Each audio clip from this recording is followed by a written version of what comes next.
Olá, ouvintes! Começando mais um Tá de Clinicagem, seu podcast semanal de clínica médica, feito para todo mundo que quer discutir os temas com a gente, seja aluno, seja interno, seja residente, formado, qualquer pessoa. Meu nome é Pedro Magno. Eu sou o Frederico Amorim. E eu sou a Joane Alves. E aí, voltamos para falar de Covid, hein, pessoal? Cara, eu espero que seja o último. Eu não sei, Fred, a esperança é essa, mas eu acho que a gente ainda tem muita coisa aí pra aprender ainda nesse Covid. Isso é verdade. Não, eu já tô com o Fred, eu quero que seja o último, a gente vai falar aqui, vai ser o passador de régua aqui. Não, e eu acho que eu nunca estudei tão profundamente uma doença quanto o Covid, assim, e eu nem estudo muito Covid, assim. E mesmo assim ainda tem muitas dúvidas, Fred, o pior é isso. Não, e eu fico imaginando assim, comparando com as outras doenças, se eu não sei muito do Covid, das outras eu não sei nada. Nada. Eu acho que como é um TDC Report, a gente vai trazer algumas coisas recentes, né, que é importante mencionar, e aí acaba que esse episódio ele é datado. Hoje a gente tá gravando esse episódio antes do lançamento do episódio número 100, Fred. Nossa, que planejadores. Exato, finalmente a gente conseguiu não gravar 2 dias antes, né? Mas hoje, pessoal, a gente tá gravando esse episódio no dia 29 de julho, tá? Então as coisas que a gente tá falando, pode ser que amanhã saia uma coisa super nova, mas aí infelizmente já foi. Mas qualquer coisa a gente faz uma inserçãozinha. Se for muito assim, cura do Covid. Fechou, a esperança, Tomara. Né? O Fred, que é o mais pessimista, criou essa esperança agora. E a gente vai falar sobre o que hoje, pessoal? Cara, a gente divide esse episódio em 3, então, tá? A primeira parte a gente vai falar sobre a variante Delta. Fechado. Na segunda parte a gente vai falar sobre novos tratamentos. Ok. E por último a gente vai falar dos efeitos colaterais de vacina. Top. Tá bom. Beleza, eu acho que tudo coisa que tá bem na moda, né? Exato. Então tá. Mas antes desse episódio começar...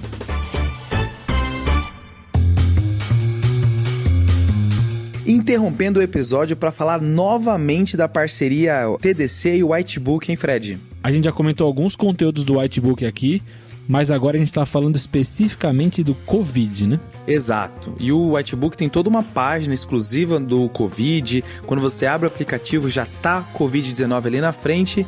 E tem uma parte desse conteúdo que vale a pena ressaltar aqui, né, Fred? Cara, chamou atenção quando eu dei uma olhada, que é a parte de atestado para os casos de Covid. O que tem lá, Fred? Cara, aquelas coisas de quanto tempo de isolamento, se é um caso grave, aumenta o tempo de isolamento ou não, controle dos contatos, posso fazer atestado para os contatos, todo esse tipo de coisa tá lá. Todas essas dúvidas que é comunzaço. Vou dar o atestado do Covid, tem várias coisas que eu tenho que pensar, e aí já tá tudo completinho lá, assim como várias outras coisas no Whitebook. Pra você ter uma ideia, tá escrito a frase que é pra colocar e só ali o lugarzinho pra você colocar nome do paciente e número de dias. Topíssimo. Top demais. E lembrar que o TDC tá com cupom pro Whitebook, tá? Aqui, você inserindo o cupom no momento da compra, você tem 30 dias grátis para usar todo o conteúdo pago do Whitebook usando o cupom Clinicagem. Então baixa o aplicativo e coloca lá, Clinicagem. Show! Boa! Bora pro episódio então, Fred? Bora!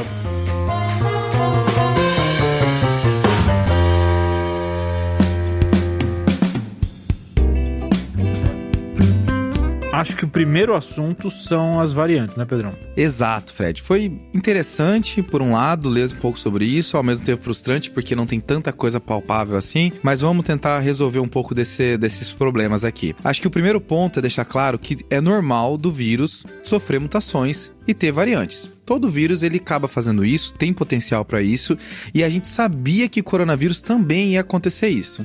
Quanto maior o número de casos, maior a seleção vai acontecendo e acaba aparecendo as variantes. Mas, primeiro, a gente podia começar a falar da confusão que teve com os nomes quando começou a sair, né? Cara, era assim, B15X, não sei o quê. Era uma sopa de letrinhas que era difícil a gente saber qual exatamente estava sendo falada, né? Não sabia. Demora que veio uma P1, opa, esse aí é diferente, mas as B alguma coisa, eu não sei nada. E o pior é que isso é estigmatizante, né? Porque vira a variante da Inglaterra, a variante da África do Sul, a variante... Então, pra você, baseado nesses dois pontos, né, em praticidade do nome e não estigmatizar, a OMS conseguiu juntar os principais sites que organizam as variantes, que tentam catalogar as variantes e padronizar a numeração agora, a nomeação, com as letras do alfabeto grego. Pedrão, ó, demorou, tá? Demorou muito pra isso acontecer. Eu já acho, Fred, que quando aconteceu foi um negócio que eu falei, cara, como que eu não pensei nisso antes? É óbvio que é melhor dar esses nomes do que ficar chamando por código. Eu não tinha antecipado esse problema. Sei.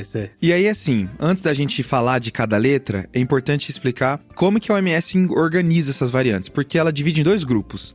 Tem as variantes de interesse, que estão num escalão menor, e tem as variantes de preocupação, seria o concern em inglês. Nossa. Tá? Já sabe que, né? Daí vem coisa.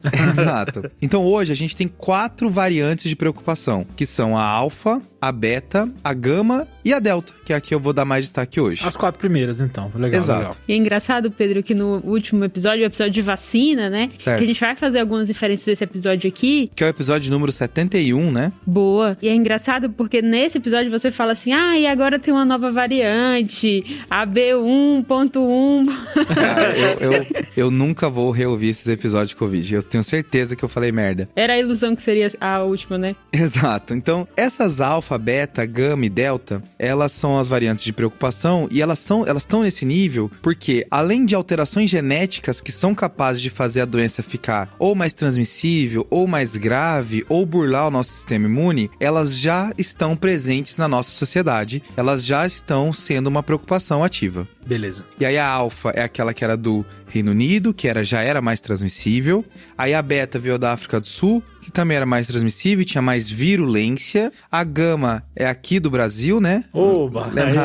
Lembrar de Vasco da Gama, né? Lembra uma coisa meio assim, aí você sabe que a gama é brasileira. Que orgulho. Que é também mais transmissível do que o basal, era mais virulento. E agora a delta, que é o que tem destaque. A gama é a famosa P1, é isso? Isso, perfeito. Antes da gente falar mais da delta, eu queria falar das variantes de interesse. Porque a gente já tem catalogado 5 variantes de interesse que Meu Deus! tem mutações genéticas que podem trazer problemas pra gente, mas ainda não está presente ativamente na nossa sociedade. E aqui a gente tem a epsilon, a eta, a iota, a capa e a lambda. Você viu que ele treinou, né? Esse alfabeto aí, né? Exato. Não, você sabe o que eu fui ver? Eu fui ver qual que é a última letra do alfabeto grego, que é o ômega. Porque quando a gente chegar no ômega, é que acabou a civilização. Essa é a ideia, tá? E é um nome assim, ômega, era um negócio forte assim, né? Como é que acabou a raça humana? Pela variante ômega. É isso. Combina, né? Tá bem. Daí, pessoal, falando um pouco mais da delta, então, ela foi uma variante que começou na Índia, né? Começou relatos ali em outubro, alguns locais falando dezembro, que já tinha presente na população. E aí, em maio, a OMS começou a caracterizar a delta como uma variante de preocupação, porque já começou a se difundir em vários países, né? Hoje, a gente tem 113 países que relataram a presença da variante delta, e mais de 40 países, ela já é mais de 80% de dominância entre as outras variantes. Então ela tá vencendo a corrida das variantes, é isso, né? E toda variante que surgir a partir de agora, esse é o ritmo. Ela vai sempre, para ela ser de preocupação, para ela atingir esse status, ela vai ter que ultrapassar a geração anterior, né? Então, é por isso que se a gente de fato chegar na ômega, é um caos, né? Meu Deus. Mas hoje, então, a variante delta, por exemplo, ela é responsável por 100%, 99% dos casos de coronavírus no Reino Unido, e em outros países já tá com uma porcentagem bem acima de 95%. Então, é uma coisa que tá chegando. No Brasil, a porcentagem atual tem local que fala que 13%, 20%, até a data da publicação desse episódio deve estar maior, certo? Beleza. Pedrão, primeira dúvida então. Vamos lá. Muda quadro clínico? Fred, esse aí é uma frustração que eu tive estudando pra esse episódio. Porque o pessoal tá comentando por aí, né? Tá. E você vê todos os locais comentando a mesma fonte. E aí quando você vai na fonte, o dado é meio frágil, sabe? Qual que é a ideia? Tem um aplicativo no Reino Unido chamado Zoe. E esse aplicativo, as pessoas que quando tem coronavírus positivo, elas colocam os sintomas que ela tem, vão compartilhando algumas informações e ele consegue catalogando. E ele de fato percebeu que hoje os 5 primeiros sintomas, os 5 sintomas mais comuns do coronavírus são dor de cabeça, dor de garganta, coriza, febre e tosse. todos sintomas, assim, ruins, né? Pra gente conseguir diferenciar que realmente seja de uma variante nova. Exato, e o que incomoda é que febre e tosse, que eram os sintomas que eram os mais comuns antes, né, até as pesquisas do ano passado, começaram a cair para esses sintomas que são mais inespecíficos ainda, que é dor de garganta e coriza. Aí vai ficar cada vez mais difícil ainda, que já era difícil diferenciar coronavírus de outros quadros virais, agora vai ficar impossível, né? Cara, mas assim, acho que qualquer tentativa de tentar diferenciar clinicamente coronavírus de qualquer outra vírus não faz sentido hoje em dia, no meio da pandemia. Até porque um sintoma que era considerado um dos principais para diferenciar, que era a anosmia, né, uma coisa que a gente não via tanto, deu uma diminuída nesse aplicativo, né? Eu tô enfatizando que é um aplicativo porque, por exemplo, eu não consegui encontrar o número de pessoas pesquisadas, qual é o N desse estudo, então, né, que ele trouxe, se é representativo, se não é. Então tem alguns problemas. Eu tentei achar e todo local referenciava para esse site que é desse aplicativo. Então ainda faltam informações assim mais concretas sobre o assunto,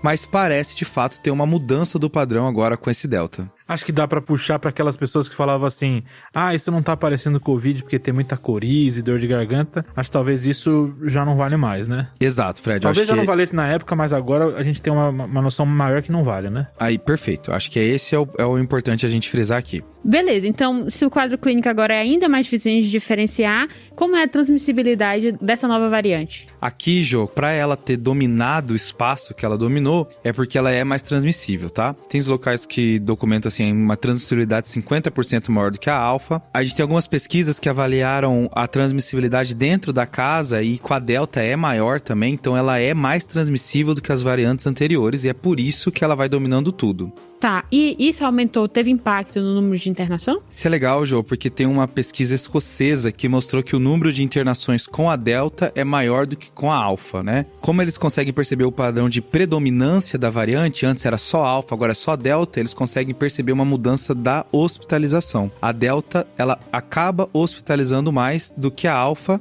quando a gente compara os mesmos pacientes suscetíveis. Mas isso é briga com alfa, é tranquilo. Quero ver brigar com a gama aqui no Brasil. Aí a gente não vai ter pesquisa. Não tem. Tá, o cara vai vestir uma camiseta, né? Aqui é P1. Aqui é P1, porra. Aqui é P1, porra. Brasil. Aqui é P1, porra, né?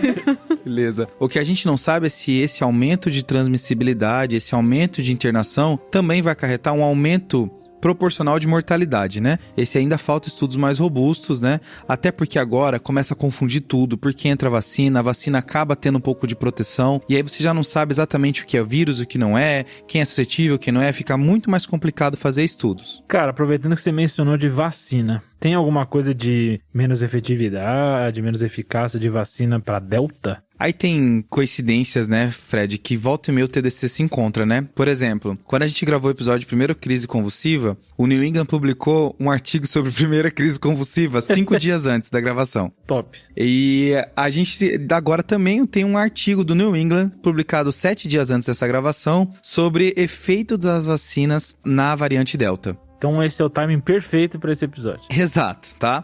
E aqui, ele acaba comparando as vacinas que são do interesse deles, que é a Pfizer e a AstraZeneca, né? Tá. E assim, vamos lá, falando por partes. Primeiro, nenhuma das duas vacinas, com apenas uma dose, tem uma efetividade maior do que 50% aqui contra o vírus. Meu Deus. Nenhuma das duas, com apenas uma dose, com a Delta, consegue bater de frente, tá? Baixou bem, né? Uhum. Isso. O que ele percebeu na efetividade, Fred, é que antes, com a Alpha, era 47% e foi para 35% com a Pfizer. E com a AstraZeneca, de 48% foi para 30%. Nossa. Com uma dose só. Tá, mas se eu tenho a segunda dose, daquela completada... Se eu dar aquela completada, Fred, aqui a gente vai dar uma melhorada. Mas ainda cai, tá? A Pfizer, de uma efetividade de 93%, vai para 88%. Então caiu. Uhum. Mas tá top ainda. Tá top ainda, com 88% de efetividade contra a Delta. Agora, a AstraZeneca com 2 doses, a efetividade de 75% caiu para 67%. Ainda é uma efetividade boa. Isso é efetividade para infecção, né? Exato. Não para internação nem para mortalidade. Perfeito, isso é só de infecção, exato, bem ressaltado. Então assim, até cai. Com uma dose cai bastante, fica em níveis bem preocupantes. Agora com 2 doses ainda fica no nível aceitável, vamos dizer assim. Então você falou de efetividade de infecção. E para internação ou mortalidade, sabemos alguma coisa? Casos graves? A gente não tem publicado isso com clareza, sabe, Fred? Mas o que a gente vê de tendência na Inglaterra é um aumento do número de casos e um aumento do número de óbitos que não acompanha. O óbito fica estacionado. Ou pega os não vacinados, né? Exato, e quando pega os não vacinados, perfeito. Então, parece ser um problema muito mais para os não vacinados, inclusive essa forma mais grave, né, de internação e de óbito, né? Tá, aí a pergunta que não quer calar. Você falou de Pfizer, falou de AstraZeneca. Tá. E a nossa Coronavac de lei? Cara, a Coronavac tá sendo até uma pressão, assim, pra gente conseguir publicar estudos que mostram isso. A Sinovac, que é a empresa que fez a Coronavac, faz a Coronavac, ela diz que a Coronavac consegue combater a variante Delta. Numa entrevista, num press release, né? É isso. Porém, nesse mesmo entrevista, ele fala assim, ó, como exemplo o Brasil, só que o Brasil ainda não tem tanta Delta, ainda mais que essa press release é de 2 semanas atrás. Sim. Então é um problema, sabe? Existe uma falha de comunicação. O que se percebe é que tem alguns países com predomínio de Coronavac, por exemplo, Singapura, que o número de casos está aumentando bastante. Então, infere-se uma diminuição importante da efetividade, que já é toda a problemática da Coronavac, né? Cada país apresentou uma efetividade, uma eficácia diferente, né? O que a gente tem que ver é se isso também se apresentou em hospitalização e mortalidade, que é o mais importante nesse momento, né? Perfeito. E cobertura vacinal, né? Que é um grande ponto aí diferencial também entre os países. Porque se o número de casos está aumentando também entre os não vacinados, né? Isso tem que ser levado em consideração, né? Diferenciar essas populações entre as vacinadas, realmente, número de casos entre as vacinadas e número de casos entre as não vacinadas. Com certeza. Então, resumindo, a Pfizer e a AstraZeneca a gente tem dados que 2 doses protege, 1 dose bem menos. E a Coronavac falta informação, a gente precisa mais de dados para poder falar se protege bem, se cai ou não. Então liga um alerta aí até sair essas informações, assim que sair o TDC vai anunciar. Top. Feito da variante Delta? Acho que deu, né? Sim.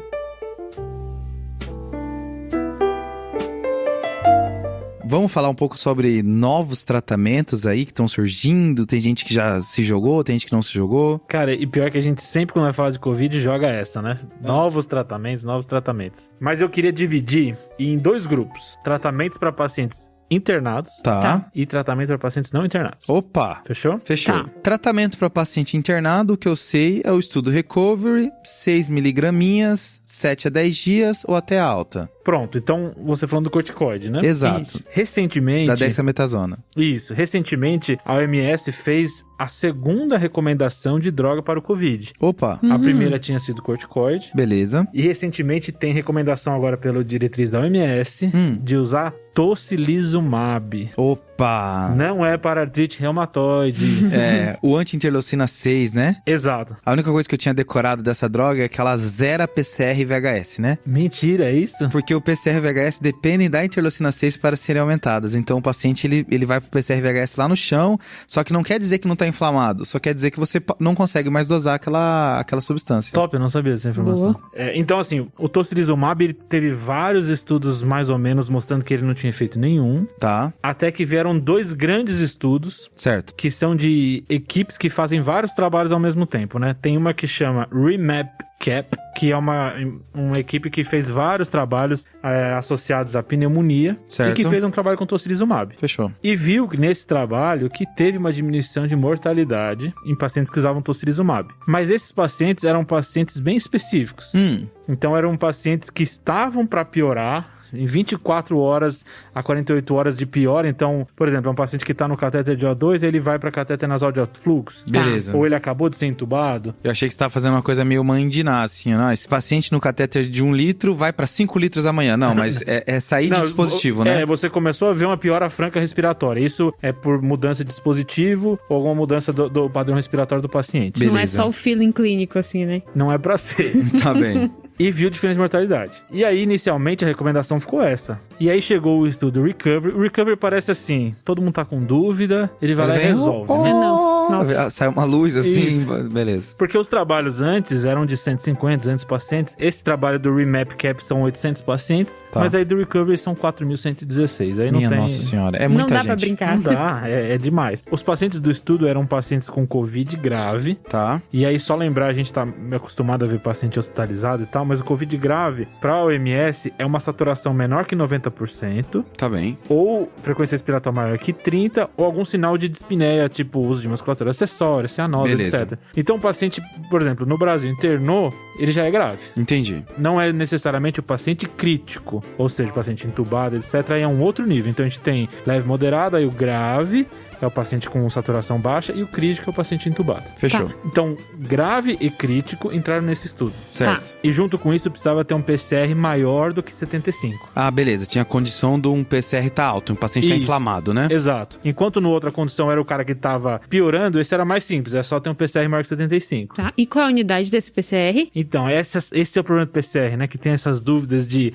litro, decilitro. Esse é miligrama por litro. Tá. Onde o baixo é tipo 3, que você tá acostumado, e 100 é um número alto. Diferente do miligrama por decilitro, em que o número alto é tipo 10. Isso, 20 já é um número bizarro, 20 é um né? número bizarro, é. O 20 é o nosso 200 do miligrama por litro e vai assim. Só é Fechou. importante então ter cuidado nisso, né? Isso, então seria 75 ou mais ou menos 7,5. Boa, então um dos estudos, a condição era o paciente estar numa piora, você vendo ele piorando, e no outro era o paciente internou, inflamado, já ganhava. Isso. E demonstrou diminuição de mortalidade. Top. Então, atualmente, o que a OMS fala? Em 6 de julho desse ano, ela atualizou as recomendações dela, recomendando, além do corticoide, a única droga além do corticoide é o tocilizumab.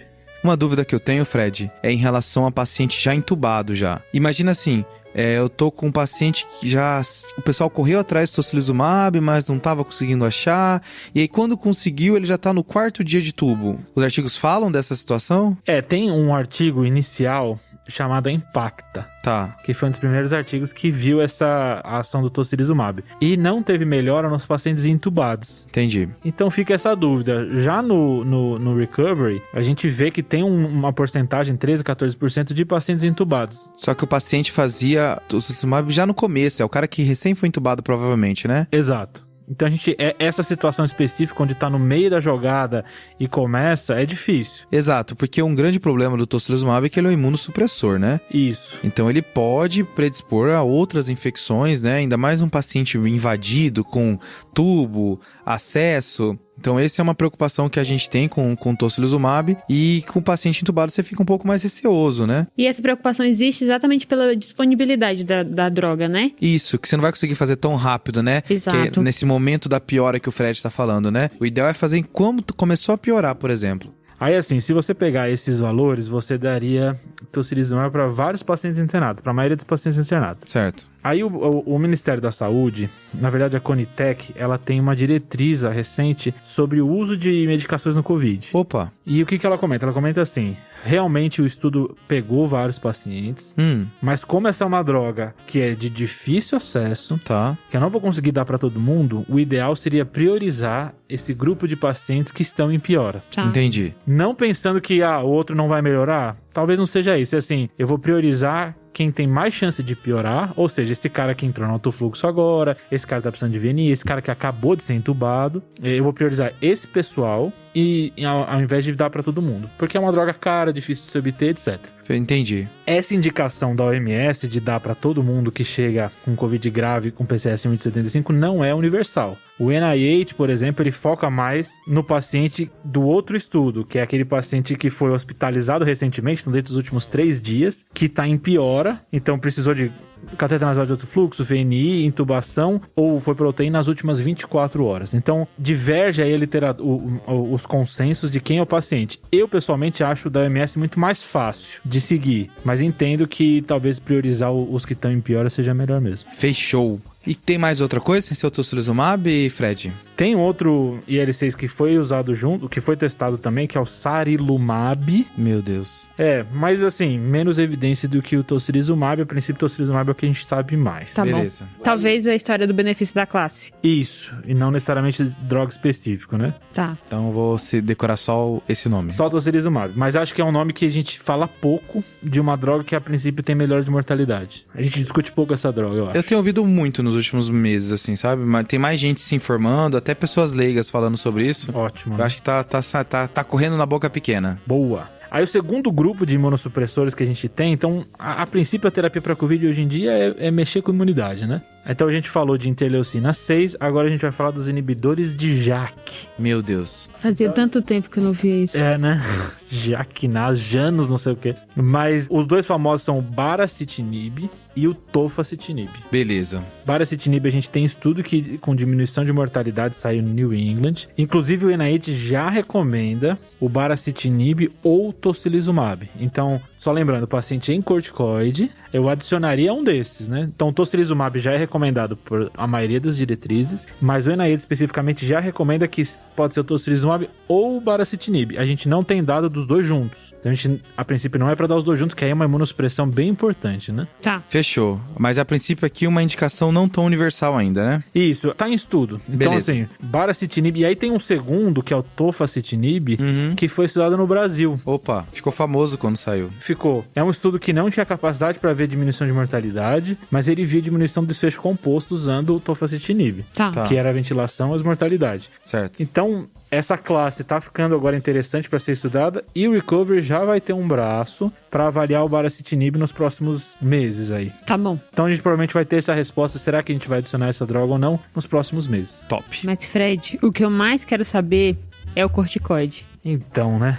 Porque hoje em dia a dança dos corticoides tá tensa. Tá. Tem gente que 6mg não é suficiente, vamos pra 10, dexametasona não é o ideal. Então, acho que a gente pode falar aqui de duas coisas, tá? Bora. Diferença de dose Tá. e diferença de droga. Beleza. Então, atualmente, o que a gente tem de mais evidência é os 6mg por 10 dias ou até alta. Ok. Recovery de novo, né? Recover de novo, exato. Só que aí veio um estudo brasileiro chamado Codex, Certo. e testou uma dose de 20mg de Dex por 5 dias e 10mg de Dexa nos 5 dias seguintes. Uhum. Por que dessa dose? Porque é uma dose que já era usada para SARA, do Dexa ARDS que saiu em 2020. Então a ideia é assim, Covid faz SARA, será que eu não posso usar a mesma dose de SARA? Tá. Só que esse estudo ele teve um probleminha. Ele foi interrompido antes. Exato, ele saiu no meio que o Recovery saiu antes. Então eles não podiam mais testar placebo. Exato. Então eles não podiam convocar pessoas. O estudo em si não viu diferença estatística de mortalidade, tinha diferença aí de número, mas não tinha diferença estatística, mas diminui o tempo de ventilação. Que era o desfecho principal deles, né? Exato. Exato. Por isso que o Recovery tava, então, evidência, né? Porque um viu mortalidade como desfecho principal, né? E o outro foi ficar tempo livre de ventilação mecânica, né? Exato. Que é ótimo, que é importante, mas mortalidade é o desfecho mais duro de todos, né? Isso, melhor do que isso, só 2 disso. Ao mesmo tempo, o Codex não tinha tanta gente assim pra Exato. poder fazer grande avaliação de mortalidade, né? Não é ridículo que nem o Recover, né? Recover é ridículo de tamanho. Só que aí, então, essa dúvida ainda existe. Será que essa dose mais alta é melhor ou não? E aí o Recovery agora já tem um braço também, então ele tem o braço do baricitinib e agora ele tem um braço que é dose alta de corticoide versus dose baixa. Então ele tem essa mesma dose, 20mg por 5 dias, depois 10mg por 5 dias, versus os 6 do normal. Então a gente vai ter essa resposta provavelmente mais pra frente. Boa. E a droga, Fred? É dexametasona, é metilpred? Tem essa ideia, né, que metilpred talvez acumule mais no pulmão, a gente já usa para algumas doenças pulmonares. Será que metilpred é melhor que Dex? Então, assim, a gente ainda não tem essa resposta também. Beleza. Mas a gente tem 2 estudos agora pequenos. Tem um estudo iraniano com 86 pacientes. Meu Deus. Que comparou Dexa com metilpred. Beleza. Qual que é o problema? Não eram doses equivalentes. Ah, tá. Então era metilpred 2mg quilo, enquanto que Dexa era 6mg. Então a gente não sabe se é a droga diferente ou a dose diferente. Isso, então assim, teve menor necessidade de ventilação, menor tempo de internação e teve diferença de mortalidade, mas não foi estatisticamente significativo. A dúvida é dose ou droga? Não dá pra saber, porque não comparei com os mesmos valores, né? Ainda mais nesse estudo pequeno, né? Exato, 86 pacientes. E aí tem um estudo colombiano recente com 2016 pacientes. Errinho aqui, pessoal. Na verdade, são 216. Opa! Deu uma subida, né? Em que eles usam uma dose também alta de metilpred versus a dose de Dexa de 6. Então, assim, da mesma forma comparou doses altas versus dose baixa. Então, difícil dizer se é por causa da metilpred ou não. É porque, novamente, não dá pra deixar de usar a Dexa, né? Porque agora a gente tem um tratamento estabelecido. Então, a gente tem que partir desse. Só que o ideal era tentar pelo menos uma dose que fosse similar, né? Isso, pegar uma dose igual a de metilpred, Isso. né? Então, assim, nesse estudo, também diminuiu o tempo de recuperação, mortalidade foi diferente, mas também não teve significado estatístico e a dúvida persiste. É dose, é droga, é nenhum dos dois, porque o estudo talvez não seja tão bom. Mas aí, por que saiu essa ideia de doses altas de metilpred? Um dos motivos é a ideia de que o Covid parece muito, nas fases mais tardias, como pneumonia e organização. A famosa BUP. Certo. E que se usava doses mais altas de corticoide. Então, esses são os dois motivos. Eu uso Dexa mais alto pensando que Sara já foi tratada com isso. E outra, eu uso dose de metilpred muito alta pensando em BUP ou pneumonia e organização. Boa. Então tem argumentos a favores bons, né? Tem, o problema é que a gente ainda não tem um estudo pra isso. Tá. E as sociedades, Fred, falam o quê? Todas recomendam a mesma coisa, 6mg 10 dias. Nenhuma recomenda aumentar. É difícil, né? É uma evidência muito robusta essa do recovery, né? Isso. Mas provavelmente a gente vai ter essa resposta com esse outro braço do recovery aí, né? Tomara. Top. Fechou. Eu acho que de internado é isso, né, Fred? Exato, só que aí tem a novidade dos pacientes não hospitalizados. Então, aqueles pacientes que têm um Covid leve ou moderado. Tá, e que é assim, que a gente já teve um episódio só pra falar de tratamento precoce, né, que seria mais ou menos isso, e a gente chegou à conclusão que não tinha remédio pra essa população, né? Exato, só que agora a gente tem bastantes estudos sobre os anticorpos monoclonais.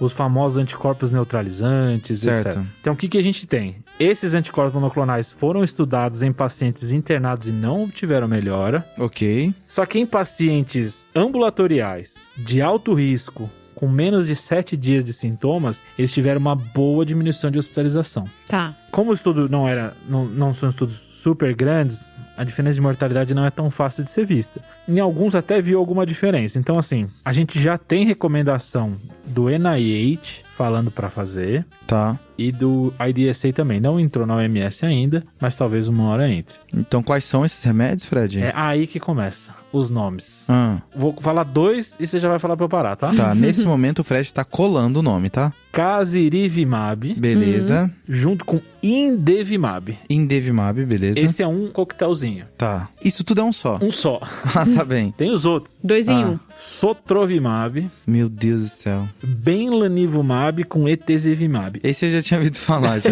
Esse você lembra. É, mas eu também não decorei nada, né? É muito difícil decorar isso. Esses são nomes difíceis, né? Tem uns que tem uns nomes mais bonitinhos que junto chama Regenkov, blá blá blá. Que o Trump tomou, né? Eu não sei se foi esse específico, mas ele tomou alguma coisa. Eu lembro que ele tomou alguma coisa dessa. E uma dessa dupla, que é o Casirivimab com Indevimab, já está como liberado para uso emergencial no Brasil. Certo. Legal. Então, a ideia é você usar em pacientes de alto risco, daqueles pacientes que podem progredir para casos graves, com o diagnóstico recente, menos 7 dias. Então, aquele cara assim, diagnosticou, já faz. O ideal é isso. Boa. A princípio é para ele diminuir a internação, então se a gente tivesse ele facilmente disponível, seria uma droga ótima. O problema é a dificuldade de conseguir, o preço, etc. Principalmente para os pacientes alto risco, né? Exato, principalmente os pacientes de alto risco. Show, Fred. Top. Então, de fato, tem muita coisa rolando ainda de terapia, né? Parece que a gente começou a falar muito de vacina, mas terapia ainda tem bastante coisa rolando de Covid e coisa para sair, né? Isso. E aí, para fechar essa parte de tratamento, só lembrando que esse pessoal do tratamento ambulatorial, que é o que o Fred tá falando, esses nomes difíceis, não recebe dexametasona, né? Nem tocilizumab, nem baricitinib, nem nada. Aqueles remédios da primeira parte eram para pacientes internados, Covid grave. Isso, então paciente ambulatorial, coquetel de anticorpo monoclonal neutralizante. Paciente hospitalizado, corticoide mais tocilizumab,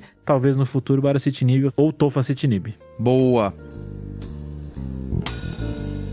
E tá na hora da gente falar um pouco de um negócio que também foi bem polêmico, ainda mais com as manifestações anti-vacinas, que são os efeitos adversos das vacinas, né, Jô? Isso. Foram várias as polêmicas, né, sobre as reações vacinais possíveis. O que é importante a gente frisar é que quando a gente começou a estudar o Covid, né, veio realmente essa onda, a pandemia, a gente sabia pouco. E a gente não tinha, né, esses trabalhos mais com N maior e também uma população mais vacinada para ver realmente esses eventos, né? Certo. São coisas que precisa ter muita gente vacinada pra começar a aparecer, né? Isso. E é legal, assim, pros ouvintes voltarem lá no episódio 71 pra ouvir, tipo, como a gente mudou, como coisas que na época eram possibilidades, hoje a gente já sabe que não acontecem mais. Eu lembro de mencionar anafilaxia e paralisia de Bell, por exemplo, né? Exato. E nunca mais ninguém teve paralisia de Bell.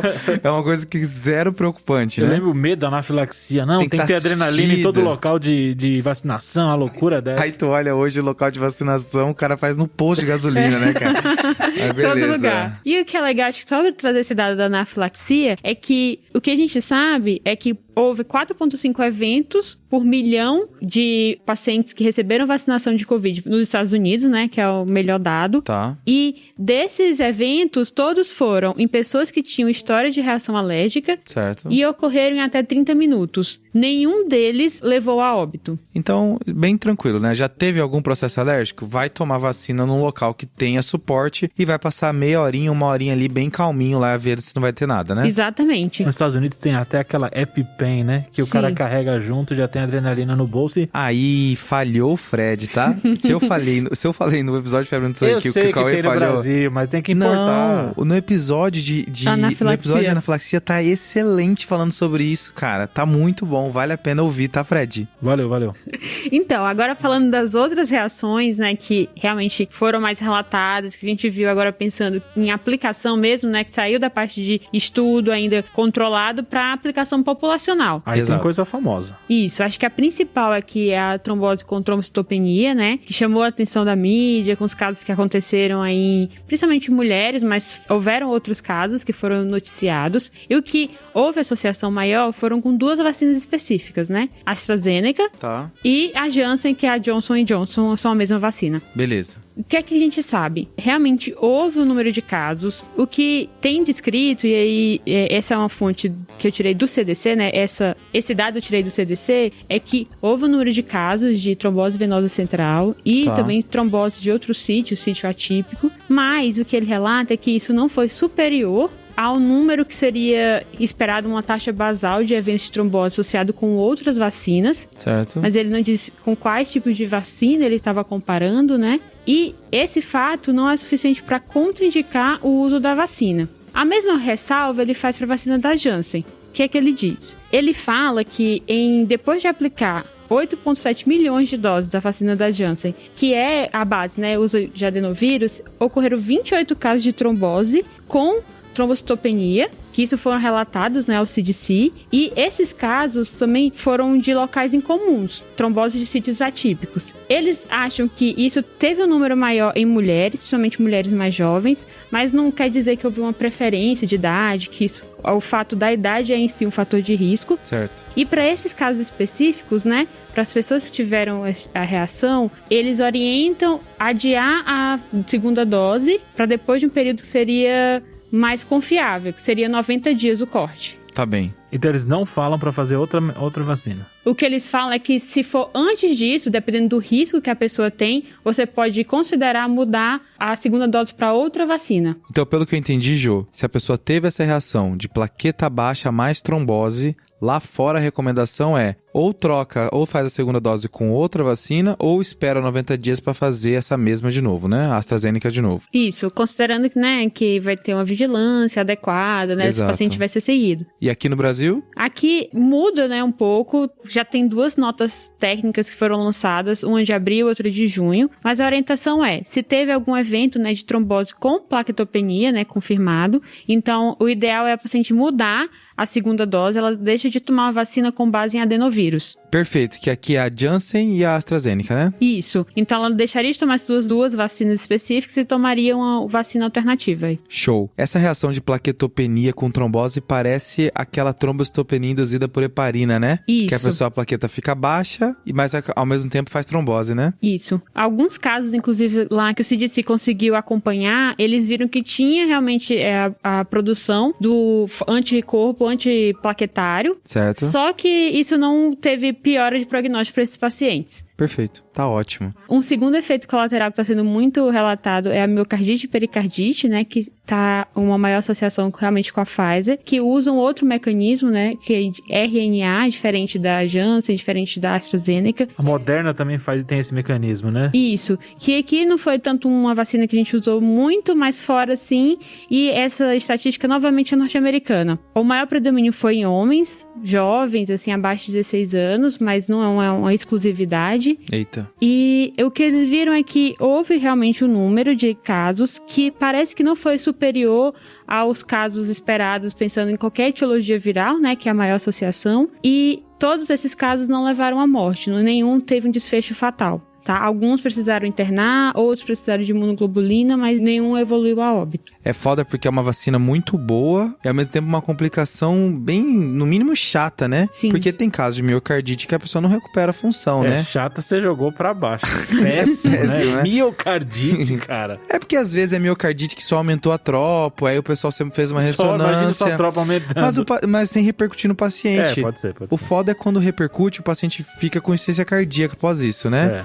Eu acho que com o tempo a gente vai saber melhor aí qual foi o grau de complicação desses pacientes. Isso, e apesar desses eventos todos, né, notificados, há uma vigilância maior realmente, porque são vacinas que a gente já esperava que tivessem alguns efeitos colaterais, né? Certo. E apesar da proporção por milhão ser alta, eles falam de 4,2 por milhão, foi um número pequeno ainda, vendo o número total de pessoas que foram acometidas. Então, os dados também são frágeis porque foram poucas pessoas, então é observacional, não dá pra parear, obviamente. Fora que Covid faz miocardite, faz pericardite, né? Exato. Então, do outro lado, tem você fazer a própria manifestação pela doença, né? E do que a vacina tá tentando te proteger. Exatamente. Então, pelo que eu entendi, Jo, é um problema mais de adolescentes, né? Pessoas Sim. bem mais jovens, mais em homens, e um problema ainda que pequeno, né? Sim. Que vale a pena ficar de olho. Se aparecer um caso, por exemplo, paciente que tomou recentemente, talvez seja isso, né? Boa. E a última que foi relatada foi a síndrome de Guillain-Barré, famosa, sempre esperada, né? Essa associação com infecções virais. E era uma preocupação no início da aplicação das vacinas, principalmente com base em adenovírus, né? Então, novamente, AstraZeneca e Janssen. E o que se viu é que não houve um aumento no número de taxas de síndrome de Guillain-Barré em comparação a outras vacinas. E uma observação que o CDC recomenda é que nesses pacientes que tiveram já síndrome de Guillain-Barré, e aí é um histórico prévio, né? Não quer dizer realmente relação com a vacinação atual. É que se prefira vacinas de RNA. Tá. Evite adenovírus e utilize mais com base em RNA. Aí vale ser sommelierzinho de vacina, né? O cara que já teve um Guillain-Barré, é isso? O cara diz, olha, eu gostaria de escolher porque eu tive um Guillain-Barré. Fechou, eu acho que ele de fato merece, né? Com certeza, é um cuidado importante. E aí as demais reações são reações locais, que você não se espera que tenha gravidade. Então, reações associadas a qualquer aplicação de vacina. Então, às vezes, dor local, febre, pode ter um pouco de vermelhidão, dor articular. Mas esses sintomas não devem passar de 2 a 3 dias. Beleza. O bom é avisar, né? Porque às vezes o cara se surpreende que vai ter um febrão por 1, 2 dias, ele já começa, será que eu tô com... Mas essa reação tá no pacote de graça até injeção na testa, né? Isso aí tá tranquilo. Sabe que tem um fenômeno complicado, né? Que é aquele paciente que acabou de vacinar, só que ele pegou Covid um pouquinho antes da vacina. E aí ele acha que a febre é da vacina, mas na verdade a febre é do Covid. E já peguei alguns casos assim. Acho que vale a dica então da Jo, né? Que essas reações não é pra passar de 2 a 3 dias, Isso. né? E eu não espero reações respiratórias também, né? Exatamente, que é um grande ponto, né? Eles falam muito de reações sistêmicas, de como se fosse uma reação mesmo imune, que é esperada a resposta, mas não é pra esperar tosse, né? A pessoa começar a ter dispneia. O que eu já vi é que assim, eu já vi um paciente virar e falar bem assim, eu fico feliz que eu tive febre depois da vacina, que quer dizer que não colocaram água pra dentro do meu braço. Ai, foi vacina de verdade. Coitado. Aí cria essa nóia aí em quem não teve, né? Coitado. Lembra essa história que o pessoal não tava aplicando as vacinas no começo? Até agora, teve recente já isso aí, Fred. Mentira. Teve. Isso é um problema. Na era da fake news. Fake vacina. Mas, pessoal, eu acho que a gente conseguiu fechar o nosso TDC Report com as 3 coisas bem recentes sobre o coronavírus. E a gente espera não precisar fazer um novo TDC Report. Por favor. Mas eu acho que é importante para os nossos ouvintes que é uma pegada um pouco diferente, né? Tem muita coisa que não tem tanta evidência, que tá saindo, que é uma coisa bem mutável, mas ao mesmo tempo vale a pena todo mundo tá falando, todo mundo tá no mesmo tom, sabendo dessas coisas que estão saindo, né? Boa. Eu acho engraçado que, apesar da gente falar isso, de ter pouca evidência, etc., tem várias coisas que a gente tem como conduta certa que são baseados em menos que isso, né? Então, assim, tem menos evidência do que alguns estudos grandes da cardio, mas do que vários outros estudos, o Covid já tá com bastante evidência. Não, eu entendi. Mas você entendeu meu ponto, Fred. Você entendeu meu ponto. As coisas são muito mutáveis no Covid, né? Verdade. Mas acho que a ideia do TDC Report é isso. É deixar todo mundo sabendo das coisas que estão rolando. Boa. Vamos para a resposta do desafio? Bora!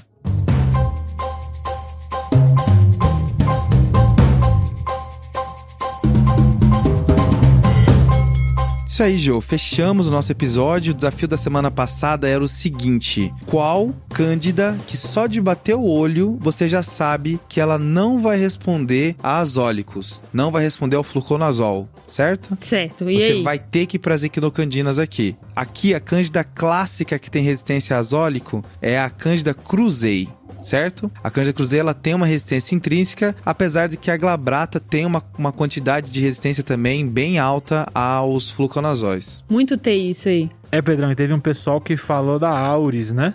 Mas aí é apelar, né? Mal tem no Brasil, né? Teve surto na Bahia recente. Meu Deus do céu. Você tá desinformado. Só que ela não é intrinsecamente resistente, mas geralmente ela é resistente. Que é resistente a tudo, né? É. E quem acertou o desafio foi o Matheus Cunha, da Medicina Jundiaí, e o Marcos Henrique Catizani, da UFMG. Um abraço aí, pessoal. Acertou em cheio. Boa. E pra semana que vem, Pedro, qual é o desafio? Vamos lá, vamos tentar pegar uma coisa que a gente mencionou aqui pra transformar em desafio, né? Tá. A gente falou que uma das complicações das vacinas de adenovírus, que é tanto a Janssen quanto a AstraZeneca, é uma trombocitopenia com trombose, né? Plaqueta baixa com trombose. Isso. E existe a HIT, né? Que é a trombocitopenia induzida pela heparina. É uma componente. O paciente que está usando heparina, depois de alguns dias, não é imediato, começa a cair a plaqueta e pode ter trombose. A minha dúvida é: estou diante de um HIT, o paciente está trombosado, mas quem provocou é a heparina. Como é que eu trato? Boa, hein? Essa aí é pro dia a dia. Essa é dia a dia. Uma galera sabe e vai responder rápido. Vai. O cara guardou essa informação de uma visita e agora... E quem não sabe, vale a pena pesquisar, porque um dia vai precisar. Boa. Sim. Fechamos o desafio, então? Fechamos. Bora pro salve? Bora.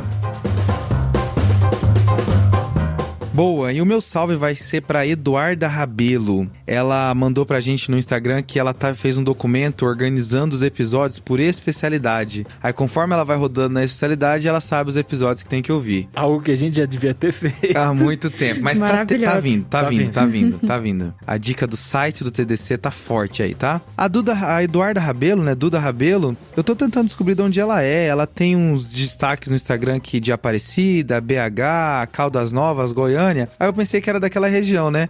Aí você vai pro lado, tem Paris, Estrasburgo, Grindelwald. Então, assim, não vou saber de onde Eduardo Rabelo é, tá? Eduardo é do mundo. É do mundo. Um abraço, Duda. Um abraço.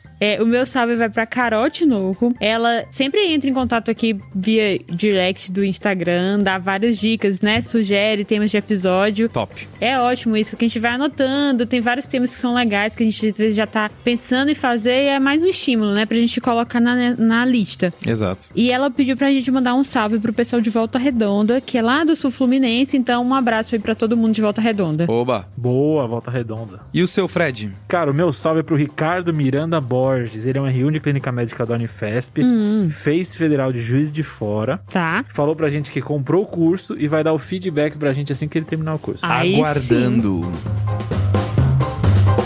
Fechou, pessoal? Fechou. Então, lembrar de seguir a gente no @tadclinicagem, tanto no Instagram quanto no Twitter. Tem a gente no YouTube também. O YouTube agora com os vídeos novos, né? Exato. Diários. E tem o site do TDC também, tá? tadclinicagem.com.br. Meu Deus! Esse site é top porque se você lembra, putz, o TDC um dia fez um post de vitamina B12. Você bota no site vitamina B12 e aparece o post lá pra você dar uma lembrada. É maravilhoso. É maravilhoso. É muito útil. Cara, outro dia eu fiquei procurando bicarbonato um tempão e não achei no Instagram. Agora... Cara, eu já usei várias vezes o buscar do site e é espetacular. Aconselho demais usar lá. Fechou? Fechou. Fechado. Um grande abraço, pessoal. Falou. Falou.